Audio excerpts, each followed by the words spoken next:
Elias Vance, an artist tethered to the intricate and often unsettling, sought refuge from a stifling creative drought and the gnawing remnants of personal stress. His solution: absolute isolation. He rented a house stripped bare, perched on the edge of a desolate landscape, a minimalist sanctuary promising the uncluttered focus needed for his magnum opus. The stark quiet and vast emptiness felt like a blank canvas, initially offering not threat, but profound potential.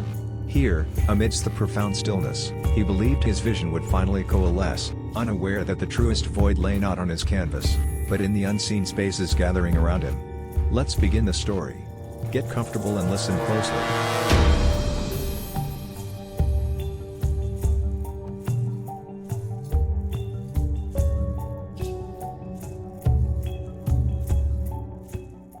The car engine died with a final, shuddering cough, leaving behind a silence so profound it felt like a physical weight pressing against Elias Vance's eardrums. He sat for a moment, hands still gripping the wheel, gazing through the dusty windshield at the structure before him. It wasn't grand, nor was it charmingly rustic. It was simply there. A stark, gray block against a bruised twilight sky, perched precariously close to the edge of what looked like unending, windswept moorland. Trees were sparse, hunched low to the ground as if seeking shelter from an invisible gale. The rental agency had described it as having uncompromising views and unparalleled privacy. Looking at it now, Elias translated that to brutally exposed and utterly isolated. Perfect. He climbed out, the crunch of gravel under his boots the only sound. The air was cold, biting, carrying the damp scent of earth and distant, unseen water. The house itself was aggressively minimalist. Flat roof, large, unadorned windows like vacant eyes, smooth concrete walls already stained slightly by weather. No garden, no fence, just the gravel drive giving way abruptly to rough, tussocky grass. It looked less like a home and more like a modernist bunker designed to withstand siege, or perhaps, simply profound indifference. Inside, the theme continued. Polished concrete floors gleamed faintly in the fading light filtering through the large windows. White walls, utterly bare. The furniture was sparse, functional, almost aggressively uncomfortable looking, a sharp-angled sofa, a plain wooden table with two hard chairs, a simple bed frame in the single bedroom upstairs. There were no curtains, no rugs, no pictures, no clutter. Just space. Vast, echoing space. This was precisely what he'd craved. For months, Elias had felt choked. His London studio, usually a haven, had become a cage lined with unfinished canvases and mocking whispers of self-doubt. A recent, high-profile commission had stalled spectacularly, the client pulling out with curt disappointment. Concurrent with this professional humiliation, a long-term relationship had fractured under the weight of his obsessive work habits and volatile moods. The city's constant thrum, the demands, the expectations, they had become a suffocating noise drowning out the fragile frequency of his own creativity. He needed silence. He needed emptiness. He needed to strip away everything extraneous until only the work remained. He'd found the listing online, buried deep, almost apologetically advertised. The owner, a Mr. Blackwood, was apparently as reclusive as the house itself, communicating only through terse emails via the agency. The rent was surprisingly low, the only stipulation being a 6-month minimum lease and an understanding that the tenant must appreciate profound solitude. Elias had signed immediately. He walked through the lower level, a large, open-plan living area incorporating the kitchen along one wall. Stainless steel counters gleamed coldly. He ran a hand along the smooth, cool concrete floor. Upstairs was the bedroom and a bathroom, equally stark. A second, smaller room, clearly intended as a study or office, overlooked the vast, empty expanse behind the house. This would be his studio. Dragging his few suitcases and bulky art supplies inside felt like a violation of the house's inherent stillness. The scrape of a canvas bag on the concrete floor echoed unnervingly. He unpacked methodically, easel set up by the large window in the designated studio room, paints and brushes laid out, canvases stacked against a wall. He kept only the essentials, leaving most of his personal belongings packed away. He wanted nothing to distract, nothing to remind him of the life he'd temporarily fled. As night fully descended, the house became a void punctuated by the geometric shapes of the windows, showcasing a blackness outside deeper than any city night. He made a simple meal, the clink of cutlery against a plate seeming offensively loud. Later, standing in the cavernous living room, bathed only in the weak glow from the kitchen light, he felt a strange mix of exhilaration and trepidation. The isolation was absolute. The silence was complete. It was exactly what he'd asked for. He went upstairs to the studio room, not to work, but just to stand by the window. The moorland outside was in impenetrable darkness, merging seamlessly with the starless sky. No lights, no signs of other human habitation. Just the wind, now beginning to whisper around the corners of the house, a low, mournful sigh. This was it. His sanctuary. His crucible. Here, he would wrestle with his demons, tangible and artistic.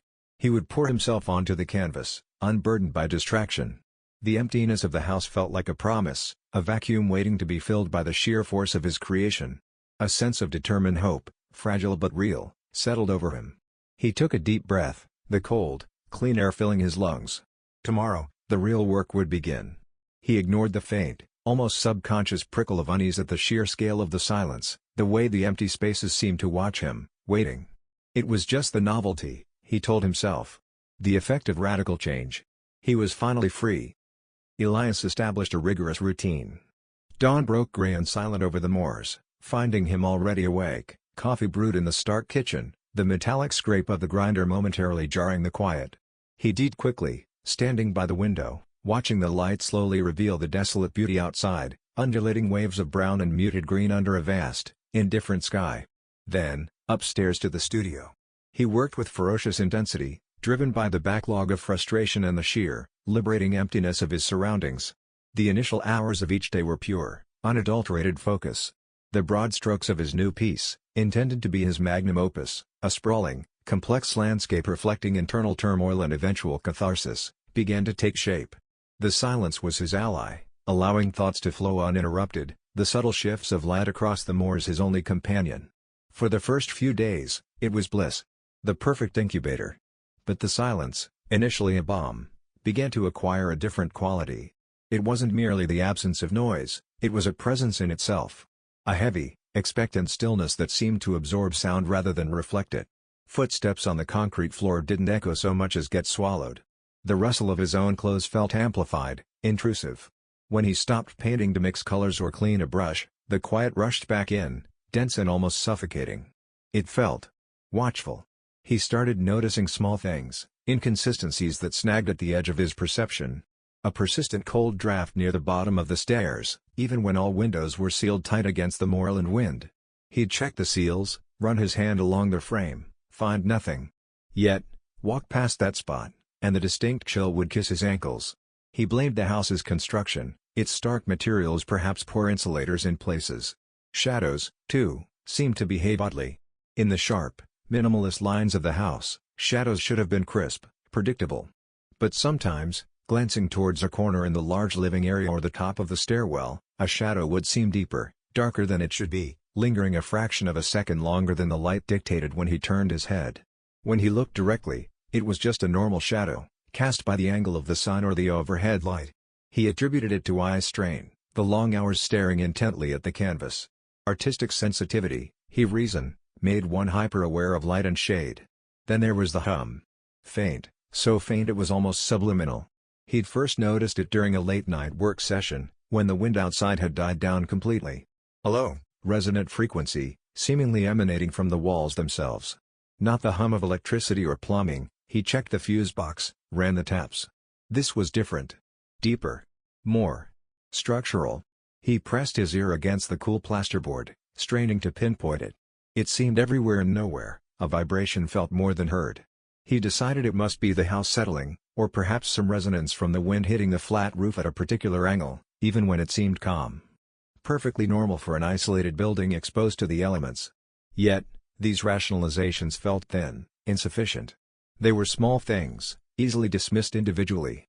But collectively, they began to weave a subtle tapestry of unease beneath the surface of his determined focus. The house wasn't just quiet, it was unnervingly still. It wasn't just empty, it felt expectant. One afternoon, while deeply engrossed in a particularly intricate section of his painting, he felt a sudden, distinct drop in temperature in the studio. It was as if someone had opened a window directly behind him, letting in a blast of icy moorland air. He shivered involuntarily, turning quickly. The window was shut fast. The air in the room was still. The cold spot vanished as quickly as it had appeared. He rubbed his arms, frowning. Static electricity? A trick of his circulation after sitting still for too long? He tried to shake it off, returning to his canvas, but his concentration was fractured. The incident, trivial as it seemed, had pricked the bubble of his sanctuary. The stillness now felt less like peaceful solitude and more like a hell breath. The empty spaces in the house, particularly the large, echoing living area downstairs and the long, featureless hallway upstairs, seemed to acquire a latent energy. He found himself glancing towards them more often, listening intently during pauses in his work, straining to hear. What? He didn't know. He dismissed it again. Fatigue. Isolation. The known effects of sensory deprivation. His mind, accustomed to the constant stimulus of the city, was perhaps creating phantom sensations to fill the void. It was a logical explanation. It was a rational explanation. But standing there, in the vast, silent house, surrounded by the equally vast, silent landscape, logic felt strangely distant, and the weight of the stillness pressed in, heavy and persistent. The perfect sanctuary was beginning to feel less like a refuge and more like a listening chamber, amplifying not his creativity, but a nascent, formless anxiety. The unease coalesced, taking on a specific, recurring form, the distinct, unshakable feeling of being watched. It wasn't a generalized paranoia, not yet. It was specific to certain locations, certain angles, certain moments of inattention. It happened most often when his back was turned. Working at the easel, facing the window and the moors beyond, he'd feel a prickling sensation on his neck, an awareness of something occupying the empty space behind him in the studio doorway. He'd turn, quickly, sometimes knocking over a brush in his haste. Nothing.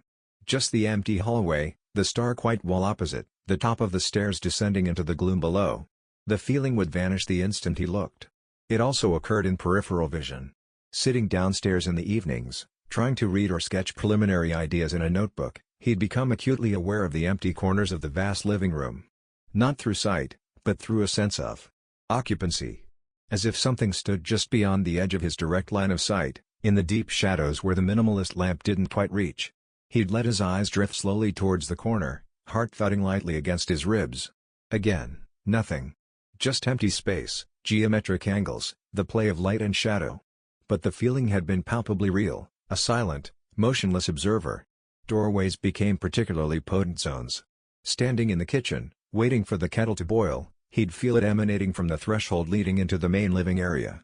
Not a person, not a shape, just an intense presence inhabiting the frame, watching him from the adjoining emptiness. He started avoiding standing with his back to open doorways, positioning himself so he could always command a view of the threshold. He tried, desperately at first, to rationalize it. This was classic isolation psychology. The brain, deprived of normal human interaction, starts projecting. It anthropomorphizes empty space. It was a known phenomenon. He'd read about it: prisoners in solitary confinement, explorers lost in vast wildernesses. They often reported feeling presences, hearing voices. He wasn't going mad, he was simply experiencing a predictable side effect of his chosen environment. He focused harder on his work, trying to use the intensity of creation as a shield. He painted with frantic energy, channeling the nascent anxiety into the canvas. The landscape he was creating began to subtly shift. The skies grew heavier, the shadows deeper. He found himself painting empty spaces within the composition with unusual care, trying to imbue them with a certain tension, a feeling of something unseen lurking just beyond the depicted tree line or over the crest of a barren hill. But the feeling persisted, gnawing at the edges of his concentration. It was the consistency that unnerved him. Always the corners, always the doorways, always just out of sight. It wasn't random, it felt targeted, specific. And it was always silent. There were no accompanying sounds, no footsteps, no whispers, just the pure, intense sensation of being observed by something unseen. One evening, determined to confront the feeling head-on, he sat deliberately in the center of the living room floor, facing the darkest corner. He closed his eyes, regulating his breathing, trying to tune into the atmosphere of the house. The silence pressed in, thick and heavy. He strained his senses, waiting. For several minutes, nothing happened. Then, slowly, subtly, it began, the familiar prickling awareness. Not from the corner he was facing, but from behind him. From the empty space leading towards the stairs. A cold dread trickled down his spine. It felt like it was right there, just over his shoulder. He resisted the urge to whirl around. He sat frozen, breath caught in his chest, every nerve ending screaming.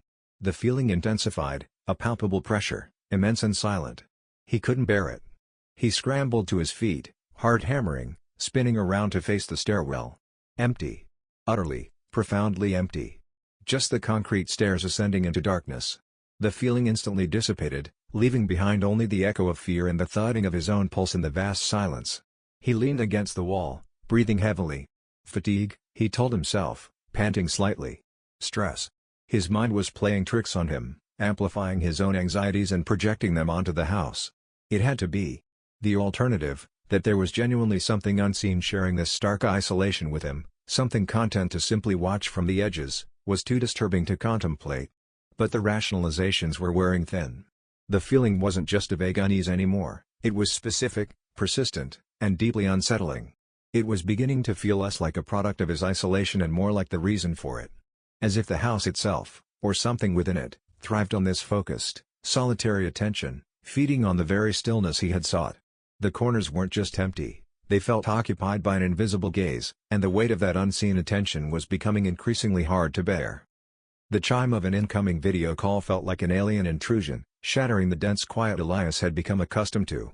He fumbled for his phone, squinting at the screen. Chloe. His sister. His main, perhaps only, tether to the world outside this self-imposed exile. He hesitated for a beat, a strange reluctance washing over him. Talking to someone felt complicated now. But he knew avoiding her would only increase her worry. He accepted the call, forcing a neutral expression onto his face. Chloe's image flickered into view, bright and concerned against the backdrop of her cluttered, cozy-looking apartment. Bookshelves overflowed, colorful throws draped over furniture, the absolute antithesis of his current surroundings. Elias. Finally. I was starting to think you'd been swallowed by the moors, she said, her smile warm but edged with anxiety. Hey, Chloe, he managed, trying to sound casual. Just been working. You know how it is. I know you, she corrected gently. Which means working translates to obsessively pouring every waking second into a canvas until you forget to eat or sleep. How are you, really? He shifted the phone slightly, angling it so the star-quiet wall behind him filled most of the frame. He didn't want her seeing the growing intensity, perhaps even desperation, in the artwork visible on the easel across the room. I'm good. Honestly. Productive. This place. It's exactly what I needed. The quiet is incredible. Quiet is one thing, Eli. This sounds more like sensory deprivation, she said, her brow furrowed. It looks like a prison cell. He forced a laugh. It's minimalist. Helps with focus. No distractions. Right, she said, unconvinced. So, the magnum opus is flowing? It is, he said, and that part was true, though the nature of the flow had changed. It's challenging, but it's coming together. The isolation is potent. He chose the word carefully. Potent how? Chloe leaned closer to her screen, her gaze sharp. You sound a bit stressed. No, not stressed, he lied, rubbing his temple. Just intense. The silence here is so complete, you start noticing things you normally wouldn't. The house has character. Character? She repeated skeptically. What kind of character? Leaky pipes? Drafty windows? No, nothing like that, he said quickly. It's more atmospheric. You know how some old places just have a certain feel to them? This place is like that, but amplified because there's nothing else around. It's very present. He immediately regretted the word. Chloe didn't miss it. Present? Elias, what does that mean? Are you feeling okay? You're not getting spooked out there all alone, are you? Spooked? No, of course not, he scoffed, trying to inject lightness into his tone. Don't be ridiculous. It's just my artistic sensitivity, I guess. You become hyper-aware of the environment. The stillness makes you notice every creak, every shift in the air. He deliberately avoided mentioning the feeling of being watched, the cold spots, the hum. How could he even articulate that without sounding unhinged? Okay, Chloe said slowly, clearly not reassured. Look, I know you need this focus, but please promise me you're taking breaks. Go for walks, even if it's just out onto those bleak moors.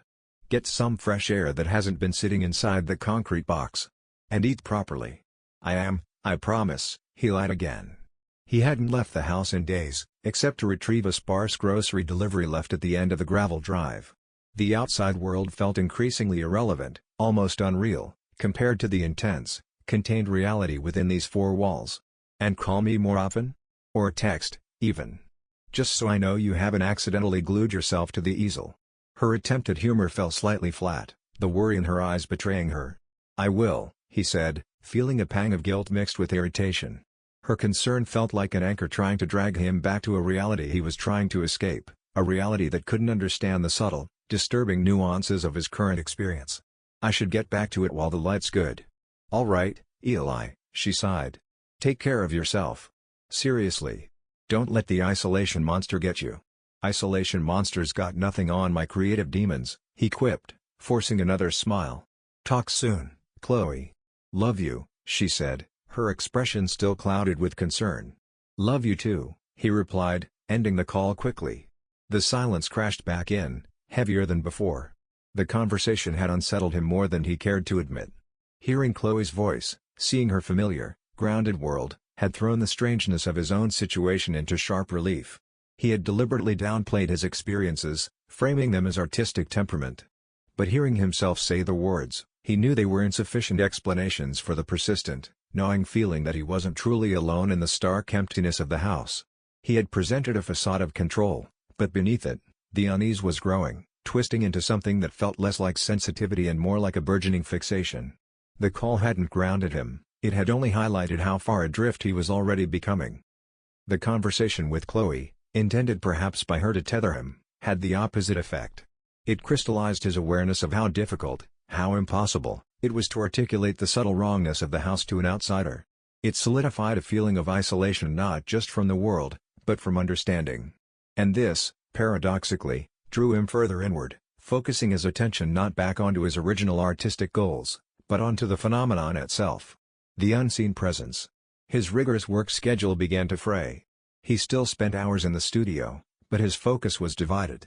While one part of his mind wrestled with paint and canvas, another part was constantly attuned to the house, listening, waiting, observing. He'd pause mid-stroke, head cocked, convinced he'd heard something, a faint shuffle from downstairs, a soft click from the empty hallway.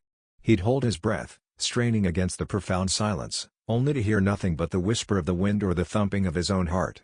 He started spending less time painting and more time simply sitting, often in the dim light of dusk or dawn, in the large living area or the studio, trying to catch the presence off guard. He'd stare intently at an empty corner, willing something to manifest, to give him a concrete sign. He moved silently through the house, trying to surprise it. He'd whip open the bedroom door, peer into the stark bathroom, scan the empty expanse of the moors through the large windows. Always, there was nothing but stillness and space.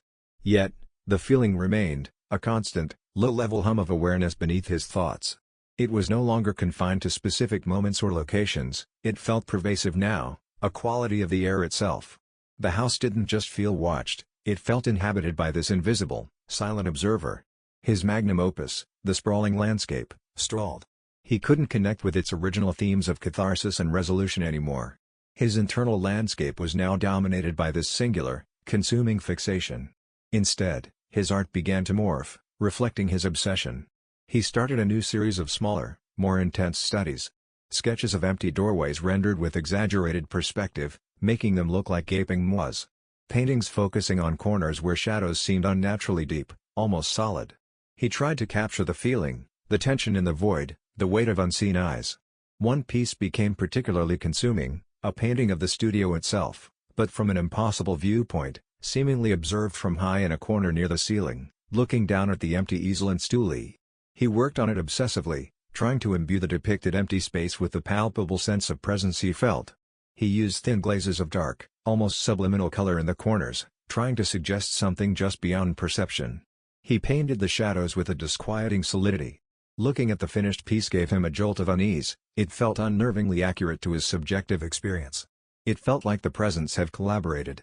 This shift in his art wasn't a conscious decision, it felt like a compulsion.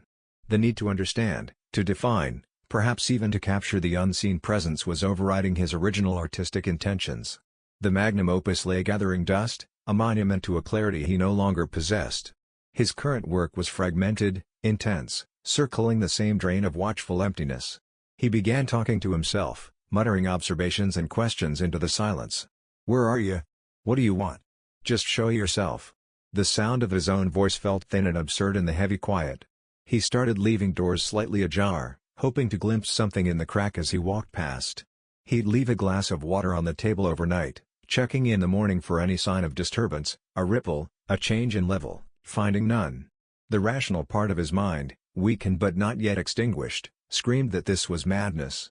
He was manufacturing a mystery, projecting his own stress and isolation onto innocuous surroundings. He was neglecting his real work, the very reason he'd come here, chasing shadows born of fatigue and solitude. But the feeling was so persistent, so specific.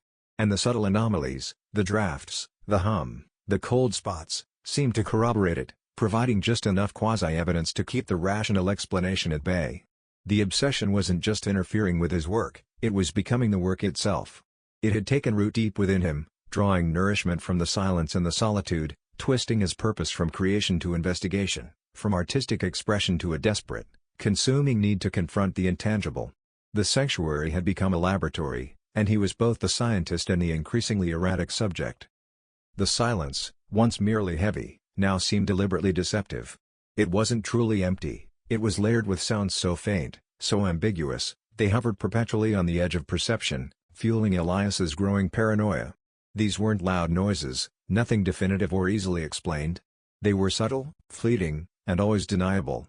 He'd be working downstairs, perhaps sketching in the cold light filtering through the large living room window, when he'd hear it, a distinct creak from a floorboard upstairs. Directly above him, in the empty bedroom.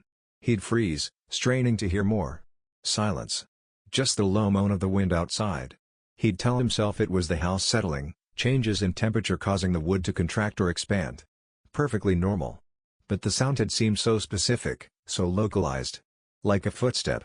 Later, perhaps while trying to sleep in the stark bedroom, he'd hear a soft rustling sound. It seemed to come from the studio next door. Not the sound of wind, but a dry, papery shuffle. Like canvas shifting against the wall, or perhaps paper being moved across a surface. He'd lie rigid in bed, listening intently. The sound would stop the moment he focused on it, dissolving back into the profound quiet. He'd eventually force himself to get up, open the door, peer into the moonlit studio. Everything would be exactly as he left it. Canvases undisturbed, sketches unmoved. Just the faint scent of turpentine and the unnerving presence of his latest obsessive paintings gleaming faintly in the gloom. He'd retreat, shivering slightly, attributing the sound to a mouse, perhaps, or drafts moving loose paper, even though he'd seen no evidence of pests and the drafts never seemed strong enough. The most unsettling sounds were the whispers. Or what might have been whispers. They were never clear words, never a distinct voice. Just faint, sibilant sounds, like breath escaping, seeming to emanate from empty corners or just behind him. He'd catch them sometimes when turning his head quickly, or in the brief moment between wakefulness and sleep. A soft titch, or a drawn-out hiss that vanished the instant he tried to pinpoint its source. Were they real?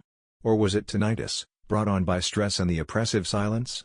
Was it the sound of his own blood rushing in his ears, misinterpreted by an increasingly frayed mind? He started leaving his phone's audio recorder running, placing it in different rooms, hoping to capture something definitive. He'd leave it overnight in the living room, then spend anxious hours the next morning listening back through the recording. The results were always maddeningly inconclusive.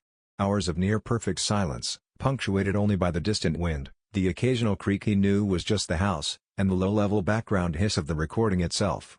Sometimes, straining his ears, headphones clamped tight, he thought he could detect something, a faint rhythmic pulse beneath the static, a momentary dip in the ambient noise as if something had absorbed the sound, or perhaps a fleeting, whisper-like anomaly almost lost in the hiss. But it was never clear.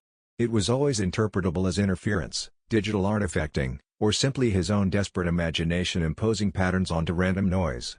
The ambiguity was torture. If there had been a loud bang, a clear voice, even footsteps, it would almost have been a relief. That would be something concrete, something to react to, something that proved something. But these fleeting, deniable sounds were worse. They constantly fed the feeling of an unseen presence, suggesting movement, activity, an intelligence deliberately operating just below the threshold of definite perception. He found himself hyper-alert to every tiny sound. The gurgle of the pipes became suspect. The click of the thermostat felt loaded with significance. The wind whistling around the eaves sounded like mocking laughter. His rational mind fought a losing battle against the rising tide of paranoia. Each ambiguous sound chipped away at his certainty, reinforcing the conviction that something else was here, moving silently through the empty spaces, its presence betrayed only by these faint, frustrating clues on the very edge of hearing. The house was no longer silent, it was filled with a terrifying symphony of maybe noises, each one tightening the knot of fear and obsession in his chest. Midway through his second month of isolation, another piece of mail arrived, a rare occurrence heralded by the distant rumble of a delivery van fading away down the track. It wasn't a bill or junk mail, but a thick, cream-colored envelope addressed in precise, slightly archaic handwriting. From Mr. Blackwood, the elusive landlord. Elias hadn't expected any further communication, their initial dealings having been handled entirely through the rental agency after the first terse emails confirming the lease. He slid it open with a cautious finger, a strange sense of trepidation settling over him. Inside was a single sheet of heavy paper, folded neatly. The message, like the handwriting, was formal and sparse, yet strangely unsettling. Mr. Vance. I trust the property continues to meet your requirements for solitude. It is a place that demands a certain equilibrium from its occupants. Previous tenants have, on occasion, remarked upon the house's unique character. Some find the profound quiet stimulating, others, less accustomed perhaps to stillness, perceive it differently. It is essential, I believe, not to disturb the quiet too profoundly. Let it settle. Observe it, rather than challenge it. I hope your work progresses well. The Moors offer inspiration, but also demand respect for their emptiness. Yours sincerely, Alistair Blackwood. Elias read the letter twice, then a third time. On the surface, it was polite, almost solicitous. But the phrasing felt off. Unique character. Perceive it differently. Essential not to disturb the quiet too profoundly. Observe it, rather than challenge it. It wasn't overt, but it felt like a veiled warning, or perhaps a coded acknowledgement of the very unease Elias was experiencing. Did Blackwood know? Did he know about the feeling in the corners, the sounds on the edge of hearing? The phrase previous tenants snagged in his mind. He hadn't thought much about who might have lived here before. The house felt so sterile, so devoid of history. Now, he wondered. Who were they? Why did they leave? Did they also find the quiet unquiet? Did they perceive the house's unique character in the same way he was beginning to? Driven by a new thread of his obsession, Elias turned to his laptop, the internet connection surprisingly stable despite the remoteness. He searched for Alistair Blackwood. Information was scarce. Snippets emerged, mentions in architectural journals from decades ago praising his early, uncompromisingly minimalist designs, this house, presumably, being one. Notes about him inheriting significant land holdings. Then, a long silence. No recent photos, no interviews, no social media presence. He seemed to have withdrawn completely, much like the house itself. He tried searching for the house's address, looking for local news archives, property records, anything. Again, frustratingly little. He found the original planning application, listing Blackwood as both architect and owner. He found no records of recent sales. But buried deep in the search results, on an obscure local history forum, he found a brief thread discussing that odd modern house on the moor. Most comments were mundane, hikers noting its stark appearance, locals speculating about the reclusive owner. But one comment, dated several years back, caught his eye. Anyone know what happened to the artist chap who rented the Blackwood place last year? Seemed intense. Saw him out walking once or twice, looked like he hadn't slept in weeks. Then suddenly, place was empty. Heard he left in a hurry, left half his stuff behind. Another user replied. Yeah, strange one that.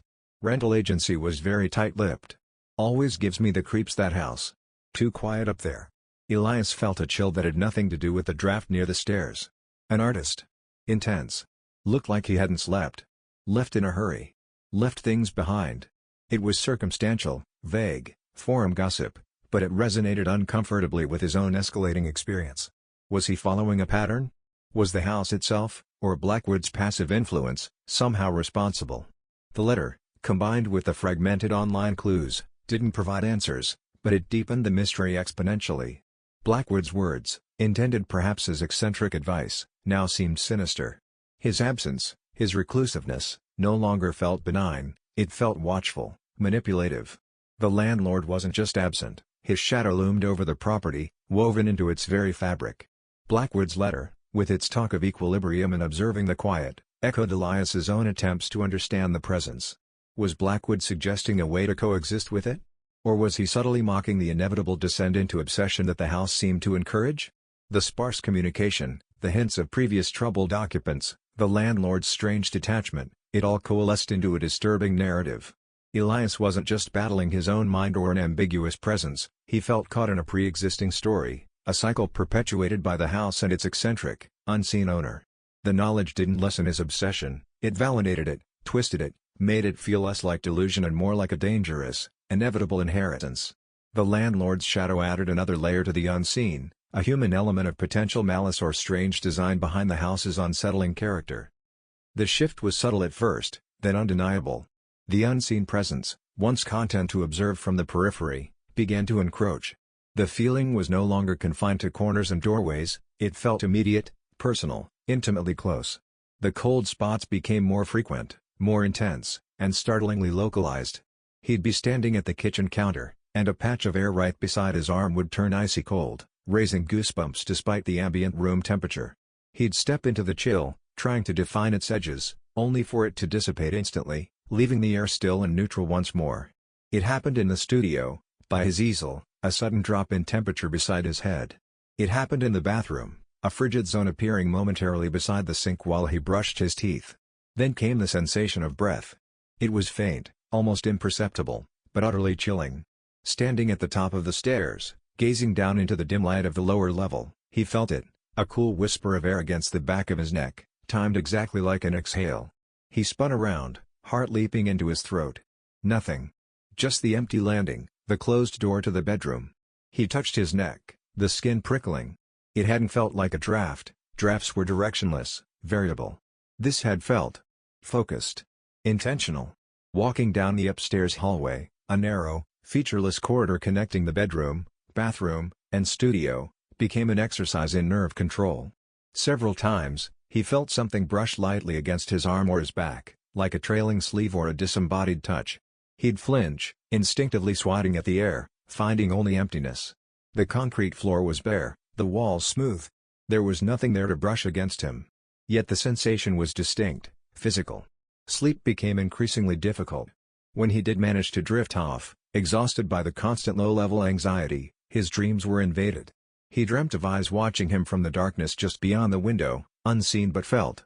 He dreamt of walking through the house, feeling pursued by something that moved silently in his wake, always just out of sight when he turned.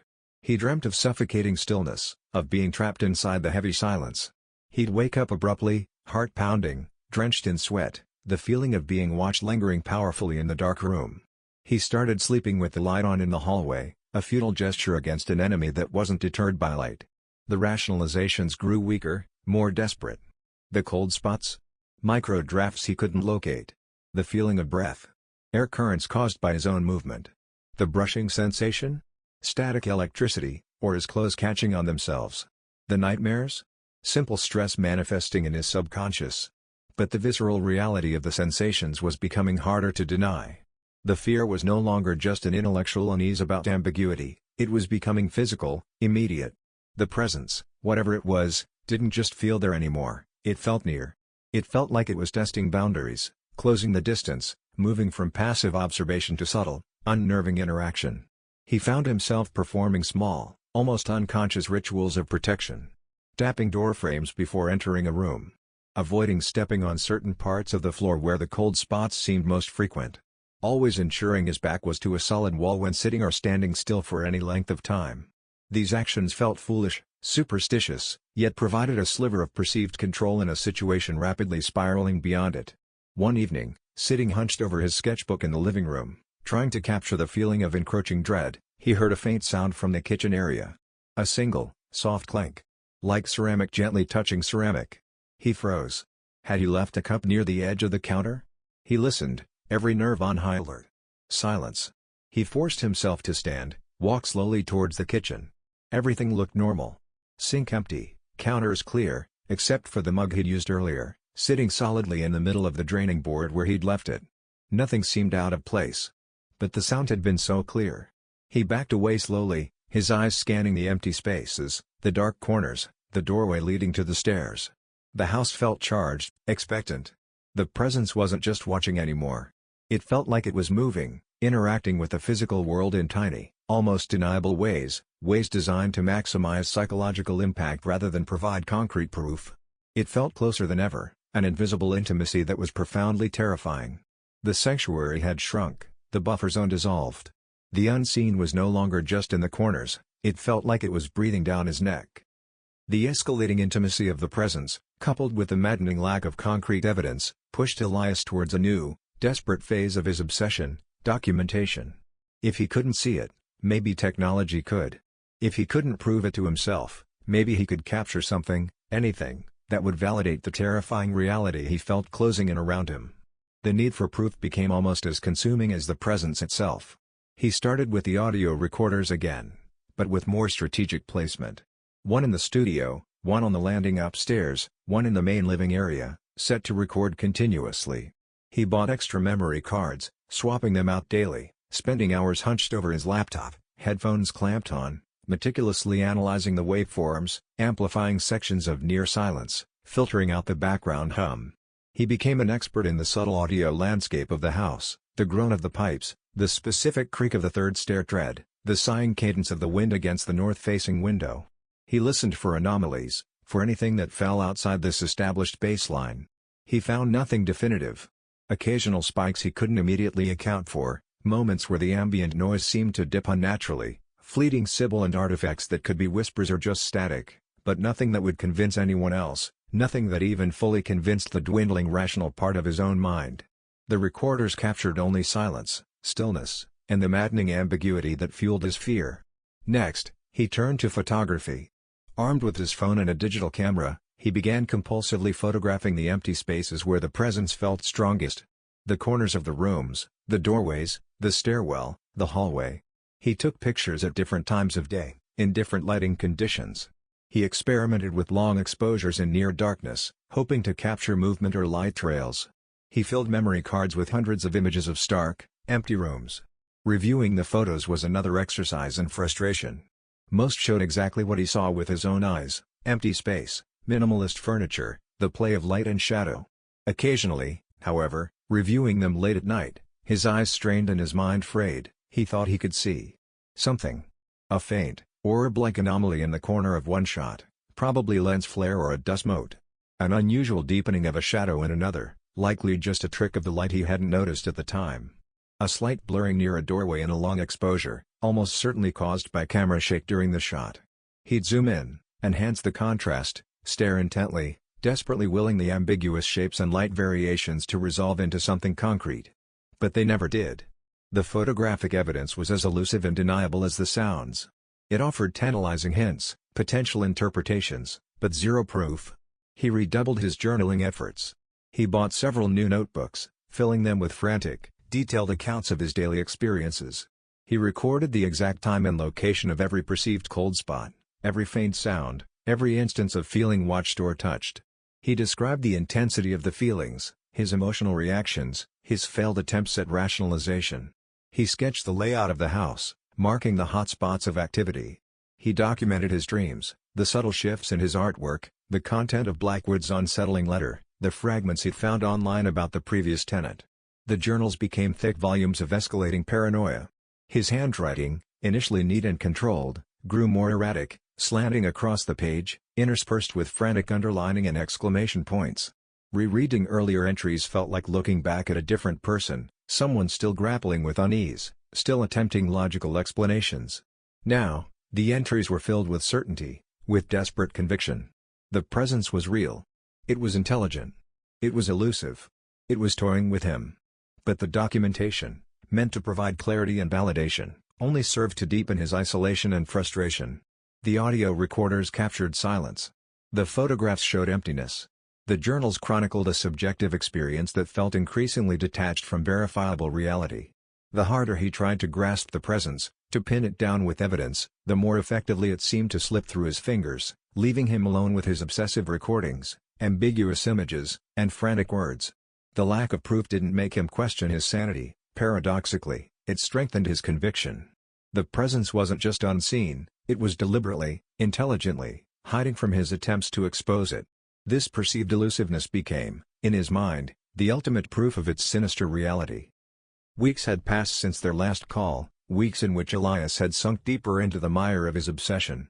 He hadn't reached out, lost in his documentation attempts and the escalating psychological warfare with the unseen. When his phone finally rang, Displaying Chloe's name, his first instinct was to ignore it, to let it ring out and dissolve back into the heavy silence. The outside world felt intrusive, irrelevant, almost threatening to the intense, hermetically sealed reality he now inhabited. But a flicker of something, guilt, perhaps, or a deeply buried craving for a lifeline, made him answer. The connection established, and Chloe's face appeared, instantly registering shock. "Elias? Oh my God, what happened to you?" He frowned, catching his reflection in the dark screen of his laptop nearby. He hadn't realized how much his appearance had deteriorated. Dark circles pooled under his eyes, stark against his pale skin.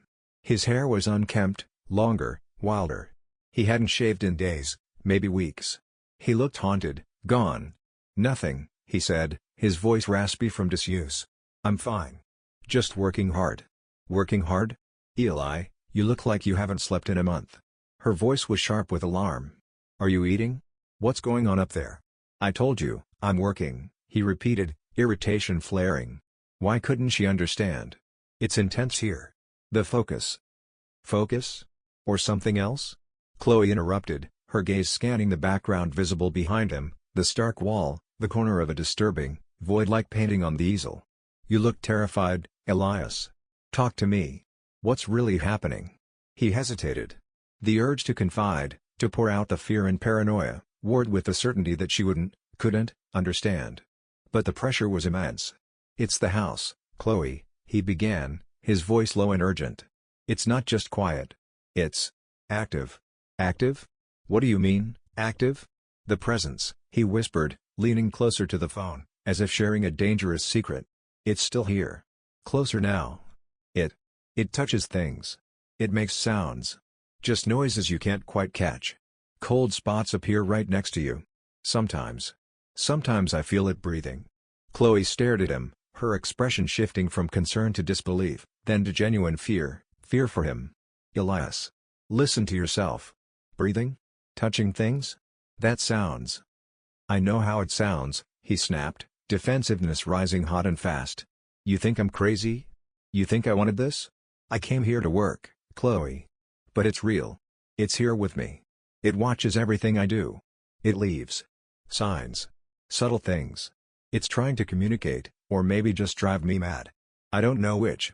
"Okay, Eli, okay," she said, trying to sound calm, soothing, the way one might speak to someone deeply disturbed. "Maybe the isolation is getting to you more than you thought. It happens. It doesn't mean you're crazy, but maybe this environment isn't healthy for you right now. Why don't you come home?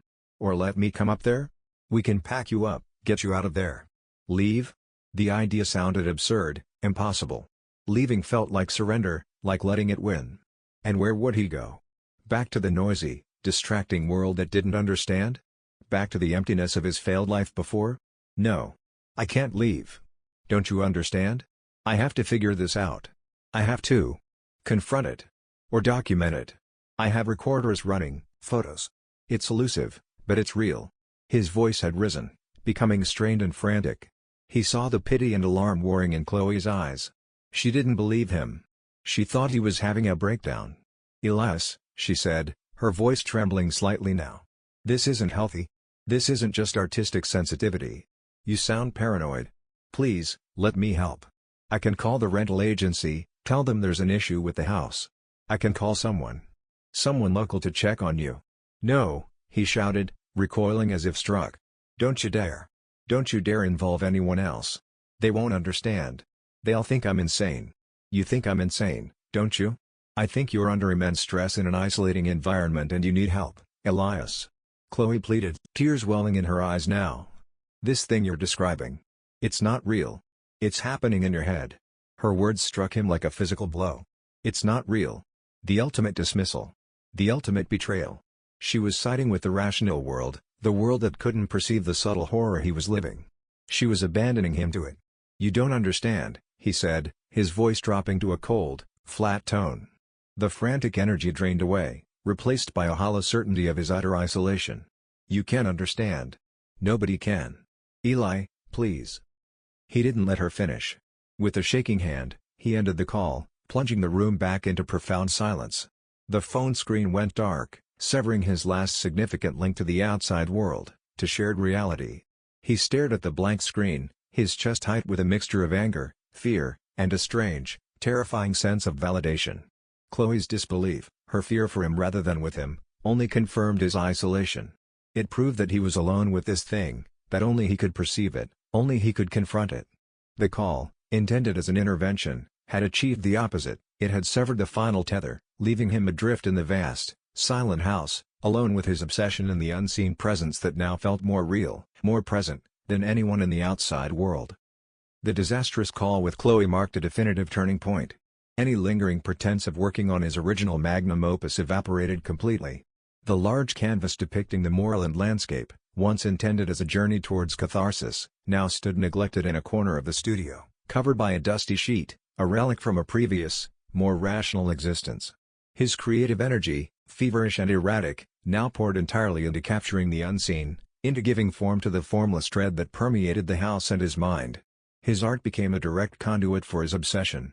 He worked frantically, sometimes for days on end with minimal sleep, driven by a desperate compulsion to translate the psychological weight of the presence into something tangible.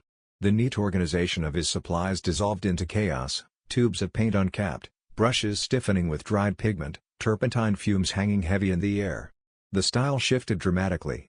Gone were the attempts at representational landscapes or even the earlier, subtly tense depictions of empty spaces. His new works were increasingly abstract, fragmented, and deeply disturbing. He attacked the canvases with violent energy, using palette knives to scrape thick layers of paint, creating turbulent textures. Colors clashed, deep, bruised purples, sickly greens, blacks that seemed to absorb all light, occasionally slashed through with jarring lines of electric white or blood red. Perspective became distorted, nightmarish. He painted hallways that twisted impossibly, corners that folded in on themselves, doorways that opened onto sheer, terrifying voids.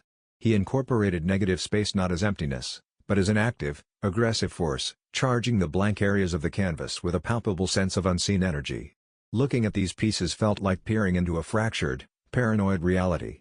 Certain motifs recurred obsessively. The shape of a threshold, rendered over and over again, sometimes dark and menacing, sometimes radiating a cold, pale light. Eyes, not depicted realistically, but suggested through abstract shapes, clusters of dots, or unsettling patterns hidden within the chaotic textures, seeming to emerge only when viewed indirectly, from the corner of one's eye. He became fascinated with the idea of capturing the feeling of peripheral vision, the unsettling awareness of something just beyond the focal point. He experimented with layering techniques, creating images that seemed to shift or reveal hidden details depending on the angle of light or the viewer's position. One large canvas became the centerpiece of this new, dark phase. It was almost entirely black, built up with thick, tar-like impasto, but embedded within the darkness were faint, iridescent lines, light-trapped energy, and subtle variations in texture that suggested vast, unseen forms moving within the void. Standing before it felt like looking into the abyss he felt surrounding him. He titled it, simply, "It Watches." His sculptures, too, took on the characteristics of his obsession. He worked less frequently with clay or stone now, instead assembling found objects, scraps of wood, rusted metal fragments found near the house, broken glass, into precarious, unsettling structures. They were skeletal, fragile things, full of sharp angles and empty spaces, evoking a sense of imminent collapse or unseen tension holding them barely together. One piece was simply a collection of sharp, dark shards suspended on near-invisible wires within an empty wooden frame, titled "Breath on the Neck." This creative outpouring wasn't therapeutic, it was exorcism through depiction. He wasn't processing his fear, he was feeding it, giving it shape, color, and form. The act of painting or sculpting the presence felt like a way of engaging with it, almost collaborating with the unseen entity that haunted his perception. The studio ceased to be a place of creation in the traditional sense, it became a shrine to his obsession, filled with tangible manifestations of his internal state. Sometimes, standing back to look at a finished piece, a wave of nausea would wash over him. The art was raw, visceral, and terrifyingly honest in its reflection of his deteriorating psyche. It was the work of a mind consumed, teetering on the edge. There was a technical brilliance in some of the pieces, a raw power born of desperation, but it was the brilliance of madness, the power of fear given concrete form. He no longer cared about exhibitions, critics, or commissions. The art was no longer for anyone else. It was a closed loop, the presence inspired the art, and the art, in turn, reinforced his belief in and terror of the presence. He had abandoned his magnum opus, only to find himself creating another, a fragmented, terrifying testament to his complete and utter absorption by the obsession with the unseen. The tangible phenomena, the cold spots, the faint sounds, the brushing sensations, became less frequent, almost fading into the background. But the horror didn't listen. Instead, it mutated, becoming purely psychological, internalized. The unseen presence no longer needed subtle physical cues to assert its reality, it began to communicate, or so Elias perceived, through the oppressive weight of the silence itself. He started interpreting the stillness not as absence, but as deliberate communication. The profound quiet wasn't empty, it was charged with intent. Sitting in the stark living room, the silence pressing in from the vast moors outside and the empty spaces within, he began to perceive messages within the lack of sound. A sudden deepening of the quiet, a moment where the air felt unnaturally still, would be interpreted as disapproval or mockery. Had he thought of leaving? Had he doubted the presence's reality for a fleeting second? The intensified silence felt like a chilling rebuke, a reminder of its constant, inescapable awareness. Conversely, sometimes the silence felt expectant, awaiting a response. He'd be staring at one of his disturbing canvases, lost in thought, and the quality of the quiet would shift, becoming taut, poised. It felt like the presence was waiting for him to speak, to acknowledge it, to ask it a question. He found himself whispering into the void, "What do you want from me?" The silence that followed felt vast, knowing, and utterly unrevealing, amplifying his sense of being toyed with. He began attributing malevolent thoughts and desires to the unseen.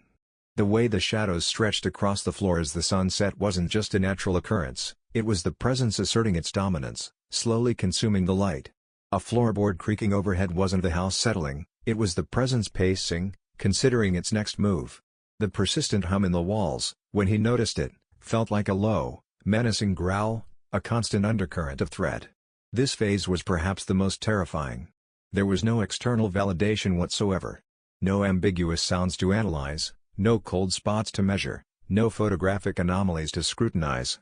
It was all happening within the echo chamber of his own mind, interpreting the complete lack of stimulus as profound meaning. Was the presence truly communicating through these subtle shifts in atmosphere, perceptible only to his heightened, or perhaps broken, sensitivity? Or was his own mind, starved of external input and consumed by paranoia, manufacturing these interpretations out of the sheer emptiness? The ambiguity was absolute, inescapable. He felt trapped in a solipsistic nightmare. If the presence was real and communicating in this way, it was a terrifying display of subtle, psychological power.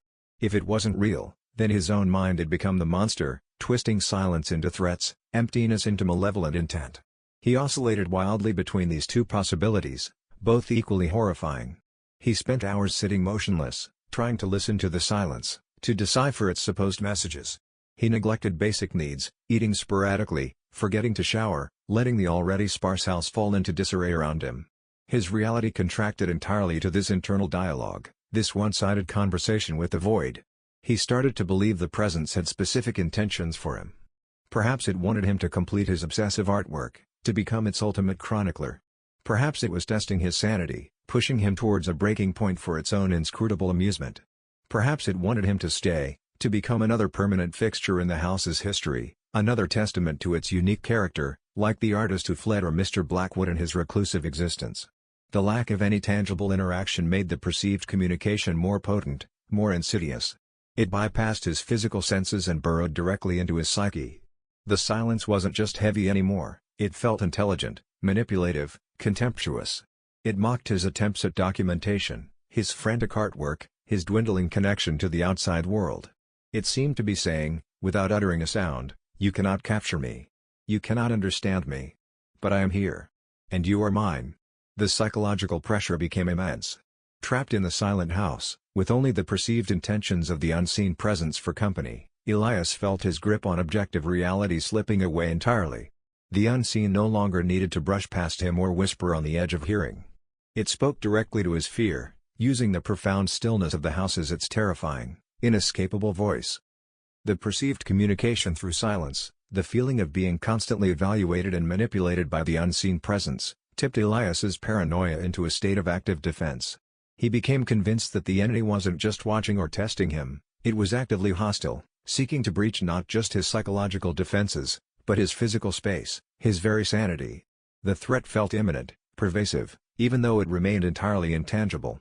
His actions became increasingly irrational, driven by a desperate need to establish boundaries against an enemy that had no physical form.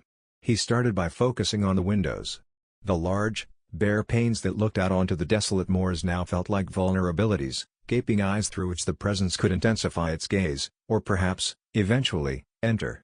He found some old plywood sheets left in a small, unused shed behind the house, remnants, perhaps, from construction or a previous tenant's aborted project.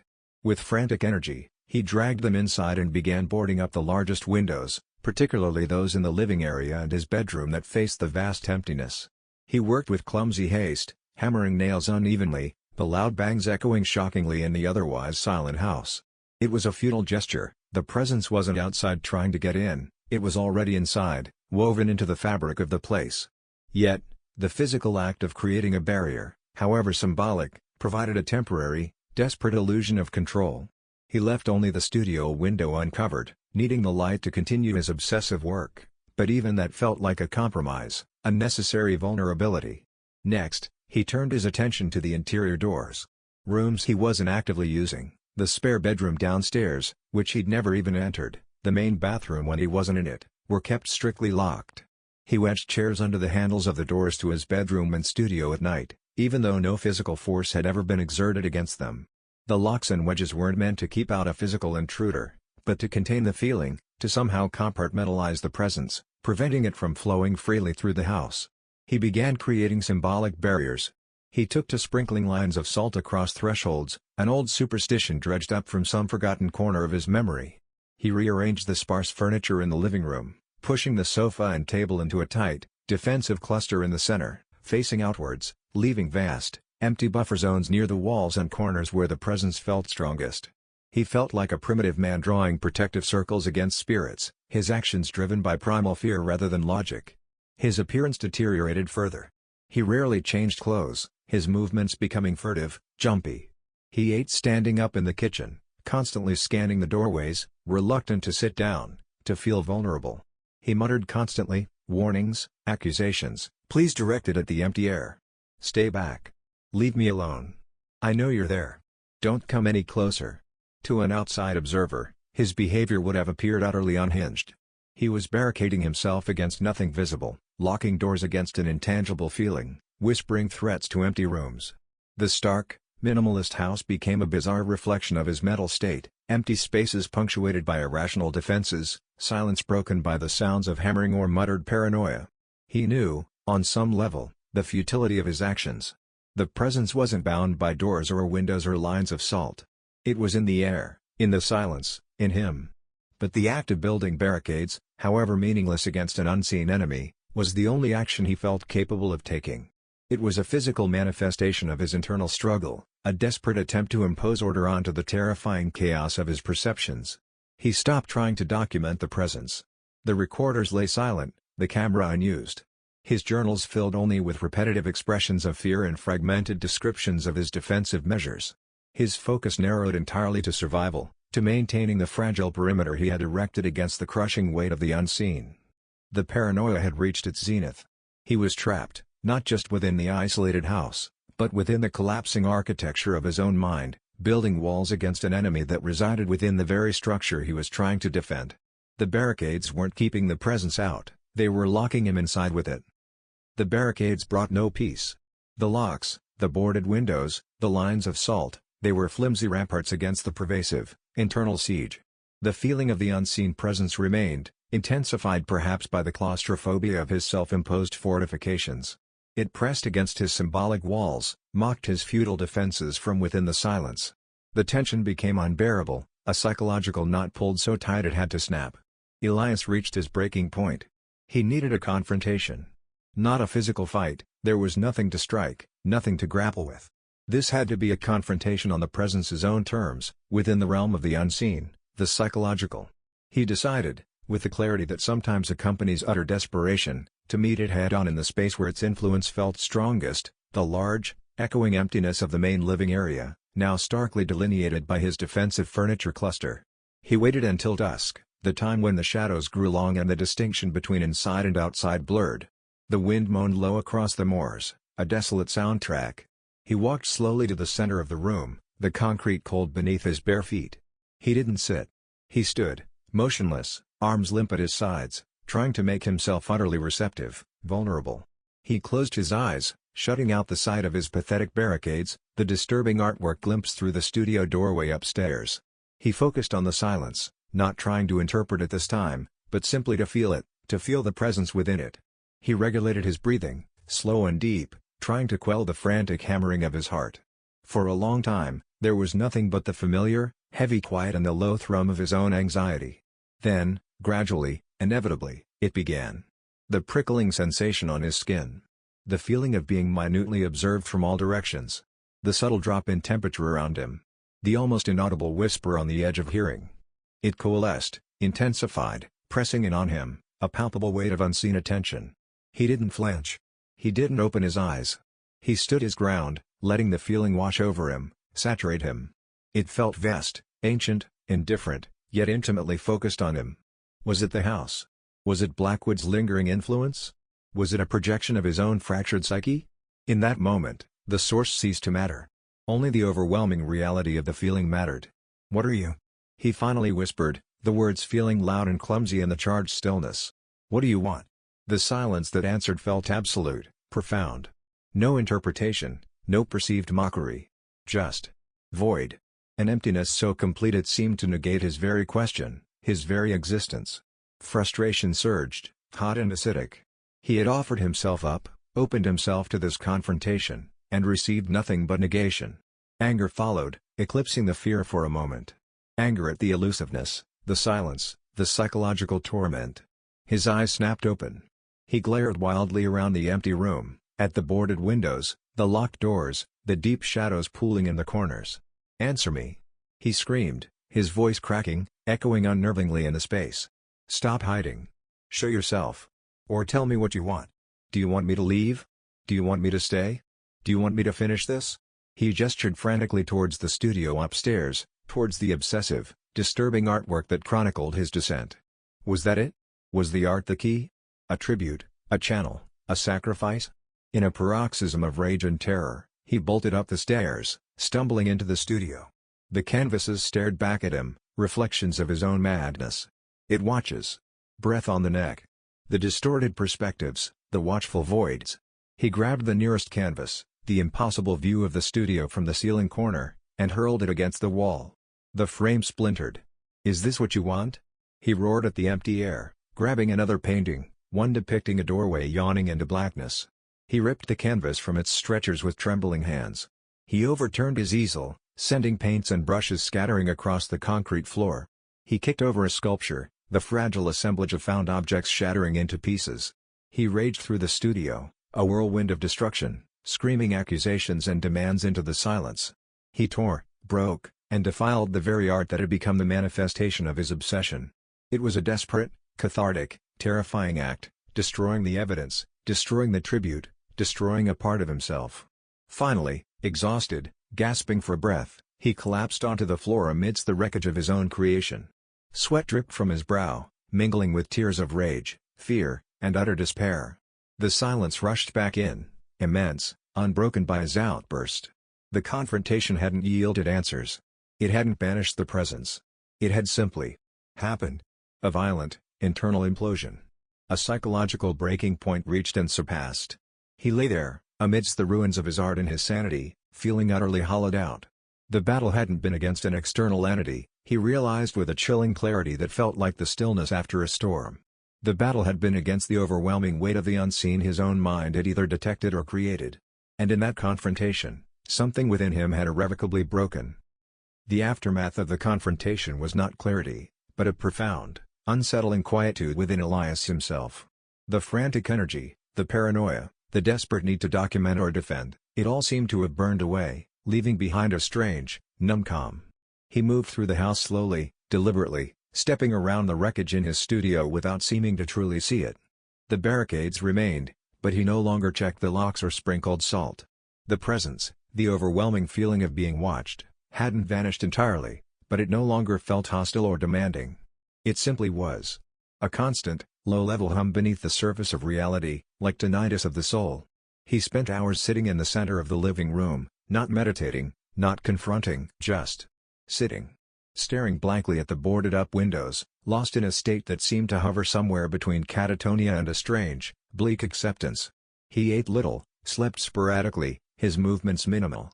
One afternoon, he gathered a few of the less damaged canvases, the ones depicting pure void or unsettlingly empty perspectives. He took down the boards from the studio window, letting the pale moorland light flood the chaotic room. He set up a single easel, placed one of the dark canvases upon it, and began to paint again. But his movements were different now, slow, deliberate, almost ritualistic. He wasn't capturing fear or paranoia, he seemed to be meticulously rendering the texture of the silence itself, adding thin, almost invisible layers of glaze, deepening the emptiness. What happened next remains ambiguous, fragmented, like the final entries in his scattered journals, which trailed off into nonsensical symbols and repeated phrases about equilibrium and the stillness observing itself. Enjoyed the story? Don't forget to like, share, and subscribe for more. We'd love to hear your thoughts in the comments below.